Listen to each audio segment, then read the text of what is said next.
let's look at the reasons for this market bounce back. So let's look at the two main players here. One is the FIIs. So what is the FII flows telling you?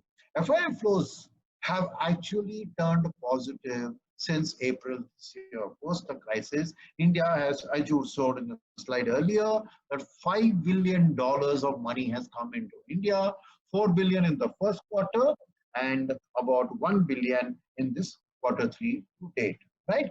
This money, right? Why is this FII outlook suddenly turned favorable to India? First, the expectation of the V-shaped recovery, and also if you remember in our discussion on long term, we looked at the positive long-term outlook for the Indian economy. This V-shaped recovery is in fact translated, expected. So we are now talking about market expectation of earnings, right? So a large cap Nifty EPS, which has been flat at around 450, which is showing only a 0.2% CAGR, is expected in the next year, that is financial year 21-22, to jump up 50% to 677. So this V-shaped economic recovery is expected to see in the V-shaped large cap earnings recovery. That's one another reason that FIIs are putting money into India. In addition to that, our currency outlook has turned favorable because of the drop in the crude prices, right? That's stability. Second is that rupee 3 months has already started strengthening because the FII flows and the FDI flows have been coming in. Just started strengthening, as you can see, about 0.8% improvement, but over 1 year it has almost 8% depreciated already. So expectation of future depreciation is not so great because the long-term depreciation of the rupee is expected to be 5% based on the interest rate parity principle, which is laid out here, which is the difference in the American 10-year rates and the Indian 10-year rates is generally 5%. I've taken 4 quarter ends here to show you. And you look at the depreciation over 10 years, Indian rupee has peaked over 10 years with the long term. So since last year we have depreciated 8%, markets, FIIs are not expecting a further big depreciation because we depreciated more than the long-term average last year. So that's again the positive outlook. Second is from a valuation perspective, right? From a valuation perspective, right, we can compare with Intersay, India's valuations with other countries. We can compare with our long-term average. So we'll do both. So we look at Intersay valuation of India, right? What are you seeing here? This is the premium that India has over emerging markets. And because India is a darling of the FIIs, because of our long-term outlook, we've generally been trading, if you see, except for 2007-8, by and large, we've been trading at a premium. Most recently, what happened is that this premium has corrected significantly and taken it below that 35% level, which is the long-term premium average for India over the emerging markets, and came down to about 22%. So that for FII said that it's an attractive buying opportunity in India, and that's why you see the new FII flows has taken back that valuation to close to the long-term average, right? So one reason why the FII flows came in is the valuation related support. This valuation result support, now look at it on a past history track record. We saw Intersay, now we'll see from comparing with our own long-term averages. So on the price to earnings, we dropped lightly below the long-term average and the new inflow has taken it back to that long-term average. But the interesting thing is that if you look at the ratio below, which is the price to book, there we are able to clearly see that the price to book is below the long-term average because the book value of the assets that Indian companies have created, land, building, plant and machinery, is intact. And so any bounce back needed does not need fresh investment from the 69% capacity utilization to the previous peak of 77 and the earlier peak of 81%. For India to go back to that level, it just needs to produce more. Fresh capacity expansion is not necessary. So this is a positive from that perspective. So price to book as the valuation methodology is showing India to be at slightly better valuations compared to our long-term average. So that's another reason for FII money to come in. Now this FII flow is largely in large caps. So the any rise that you saw, the V-shaped recovery in large caps, is explained by this FII inflow. But this does not explain the sharp rise in the mid and small caps that you saw. So let us look at now at what domestic MFs have been doing, right? Domestic MF flows. Let's look at first inflows into domestic funds and then see what the fund managers are doing with that money. So first, if you look at it here, that generally in the equity market data that is published, equity MFs are include the arbitrage category and the ETF category, right? Now, arbitrage is just a hedged equity, so it doesn't go to freshly improve the market. It's largely corporates use that as an alternative to liquid funds. So I have excluded that from the top first table. So there you can see for these 3 months, what has happened to MFs? Gross sales is around 16,000 crores a month, roughly. SIP book of that is 8,000 crores, so lump sum is 8,000. So by and large, a steady month-on-month flow of 8,000 crore of SIP, 8,000 crore of lump sum. But then when you take the redemption into account, right? Gross sales of 48,000 crores over the 3 months, 44,000 crores is the redemption.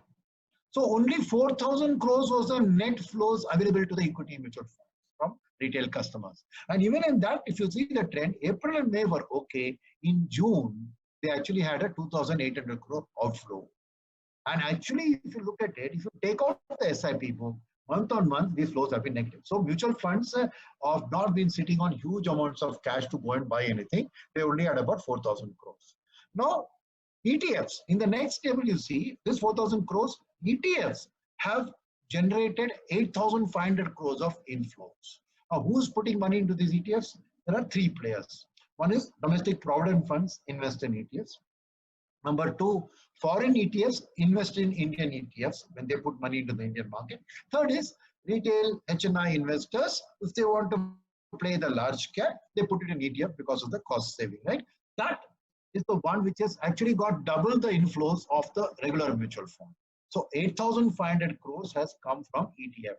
Why I'm pointing this out is this 8,500 crores will also naturally go into large caps. So now when you look at the inflows that the mutual funds got, they got inflows in regular equity, but they lost 7,000 crores in the hybrid category.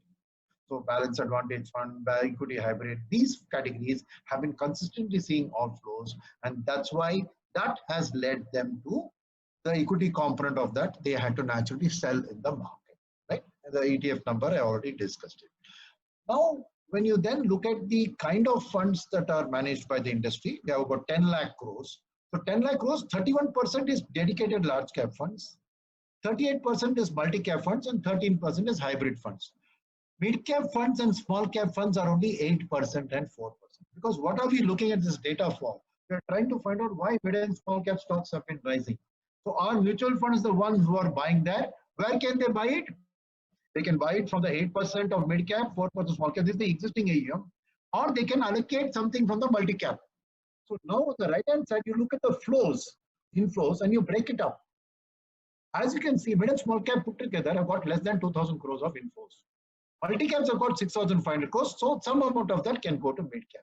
So if you now attribute a general percentage to each of these, you will see at the end result that 74% of the inflows are meant for buying large caps.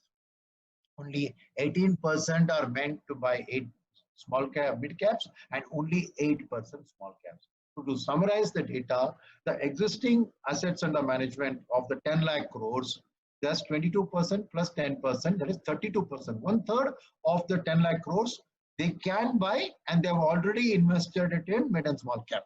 This is what accounts for the current buying. The new sales, only 18 and 8%, which is only 2,500 plus 1,100. That's all that is available to them to buy mid and small caps. Now, with that money, at least that much, did they buy, or did it all go into large cap, or what did they do? So now here is the story. In the Q1, when FIS was selling, mutual funds were buying. So when FIS sold 48,000 crores, mutual funds stepped in and bought 39,000 crores. They probably bought it after the fall or something, because that's why despite that there was a strong correction in the market. So mutual funds by and large, but or they bought it before the fall and suffered the fall too. But in the new April, May, June, and then you take this Q3, July to now, mutual funds have been net sellers in the market. In the Q2, they sold 2,000 crores of stocks, and in Q3, they sold 5,700 crores of stocks. So total almost 8,000 crores of stocks mutual funds have sold. So while they did have money to buy, which is how much? Just to take you back to this slide, they had 4,000 crores net money in the quarter to buy. But on the contrary, what have they done? They have gone and sold 8,000 crores. So as you can see, mutual funds are actually whatever inflows they have are keeping it in cash. They are not going and buying things in a big way. So they are not the answer to why mid and small caps are rising and why are mutual funds being net sellers. They are net sellers because when you look at the last year's earnings pattern of large cap, mid cap, small cap, you can see that mid caps have been most damaged and small caps, right? 84% negative PAT growth, 48% negative PAT growth. This is last full year. Last year, last quarter, which is what is predictive of this quarter, even worse. Mid caps are down 58%, small caps are down 167% on the earnings. Now, this is expecting this quarter to be bad, but some companies have already reported in this quarter. And so you see the breakup here for about 311 companies. You are seeing that small caps are again negative. Large caps are also negative for this quarter, and a few of the mid-cap companies, 44, happen to have shown a positive growth. Though on the sales, all of them have been deeply hurt by the lockdown and the COVID crisis. So as a result of this, mutual fund managers who are fundamental managers are not very encouraged to go and buy because this quarter's result, as it pans out, they expect it to be quite bad in terms of results. So domestic MF behavior also does not explain the sharp rise in mid and small caps. What explains it? What explains it is the lockdown, which has led to a lot of people having a lot of time on their hands. And at the upper middle class and the richer people, they have not faced any cash flow shortage. So they have started directly trading and speculating in the stock market through brokerage. This gives the top brokerage houses of the country and compares the March number of clients to June this year. That is 1 year and 3 months. As you can see, Zerodha has doubled its customer base. 5paisa Capital has quintupled its customer base. Right? A lot of other companies have shown strong growth. So in this time frame of lockdown, retail customers have gone and started buying stocks. Or you may say, what are they buying? Part of it they have put in ETFs. You saw 8,000 crores was the inflow in ETFs. So those of a safer mentality have gone and purchased ETFs, which in turn has gone into the large cap stock. But the rest of the people are actually just speculating and punting. So they are called as Robin Hood investors. Because what are they doing? They are following Zee Business and CNBC Awaaz and seeing that this stock is at a 52-week low. This is at a 104-week low. So buy it. You can't go wrong. And the evidence of that is seen in this. Look at the number of penny stocks, which have in these 3 months shown a 5 to 7x multiplier. We are not talking about percentage returns. We are talking about multiplier in the stock prices, right? And either they are hot cakes or they are hot potatoes. So this kind of a buying is what has taken up the small cap and the mid cap index.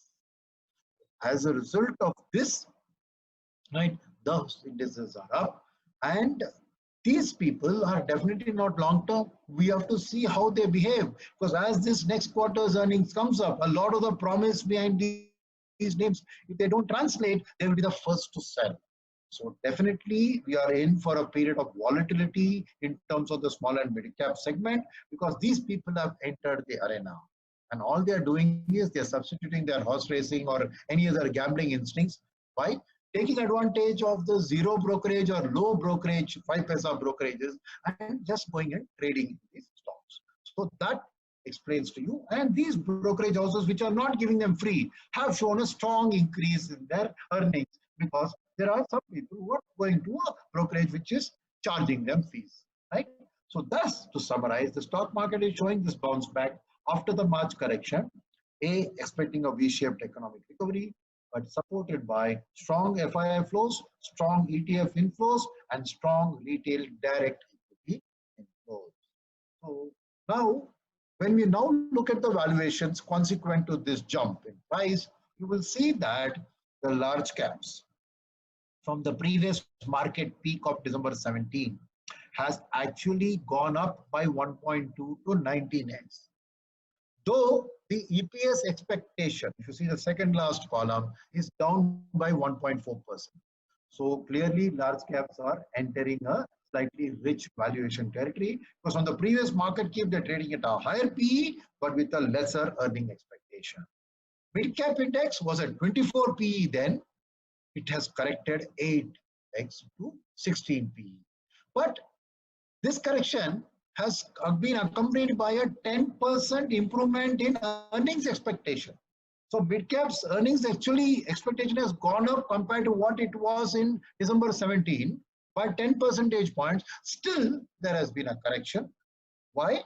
The reason being that the rationalization of schemes announced by SEBI post to that meant that a lot of fund managers were forced to sell off the mid caps they held in their large cap and other funds, and hence that has led to this correction in the valuation. In the case of small cap, yes, there is a correction in the valuation, but that is more or less justified because the economy going into a slowdown means that earning expectation also is down by 15%. So as a result, if you look at it from a calendar year perspective, today the mid cap index is trading at a 16% discount, small cap index is trading at a 17% discount.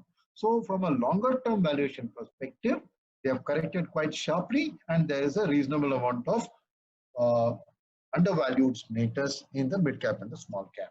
And in fact, for looking and evaluating that, you have to look at a slightly longer period of time. So this year, financial year 20, obviously the valuations are looking very rich.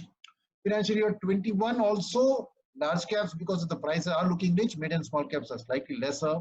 But when you look at the next financial year, which is 21-22, you see large caps are likely to come back to the long-term average, but mid and small caps are definitely at trading at reasonable valuation. All of this is of course factoring in that a V-shaped recovery would be in place at the end of a year. Right. So all the three indices are trading at and around their long-term averages. And if you look at it from the price to book calculation, which I showed you earlier on the large cap, the mid cap is also trading at a discount to long-term on the price to earnings and on the price to book. And the small cap is trading at long-term average on the price to earnings, but at a discount on the price to book, right? So from that perspective, right, for a mid and small cap, while I'm showing you a positive valuation story there, you got to remember that the V-shaped recovery has to happen because mid and small caps only do better in economic upcycles. So this graph here, which is for the Sensex, the mid cap, BSE mid cap and the BSE small cap, there are 4 parts here. Let's discuss the last 2 parts because the previous 2 parts are long time back in history, but the same thing is being repeated here. So if you look at what is the period between 2013 October, when it's roughly when Mr. Modi came to power, 6 months before that, to December 17, which was the peak of the market. We'll call that a virtuous cycle, right? The economy was on a good wicket and the stock markets were reflecting. You can see here how clearly that while the Sensex went up 12% per annum, mid-cap index went up 29% per annum, small cap index went up 33% per annum. So clearly the headline there is that mid and small caps do better in economic up cycles. But you take the next down cycle, which started from December end of 2017, went through the negative food inflation, the NBFC crisis and all of that, and now the COVID crisis. You can see that the Sensex has got a positive 4% return despite the economy being in downturn. Why? Because FIS still believes the long-term story, have been putting money into India, and mutual funds also, 74% of their AUM is in large cap stocks. So that is what has held it up. But mid cap index corrected 10% and small cap index is corrected 40%. Right? So the reason I say this is that right now we are in that downturn. Now, if you go and look at the graph and the extreme end of the graph on top of this picture, you can see that there's a small uptick that is being seen. Now, time will tell us whether this uptick, which is indicative of the V-shaped recovery, is a sustainable one and the V-shape will get formed, or it is going to take some time through the form of a W. So there are some market participants are calling a V-shaped recovery clearly in the mid and small cap, but some are holding their horses. So it's better to be on the safer side. The same story is true when you come to the Nifty related indices. Their stock compositions are different. That's why I showed. So the Nifty 50 has only gone up 2%, whereas Sensex went up 4%. But the fall, there it was 10, here it is 11, there it was 14, here it is 21. So mid and small caps will do better. Mutual fund investments are subject to market risks. Read all scheme related documents carefully.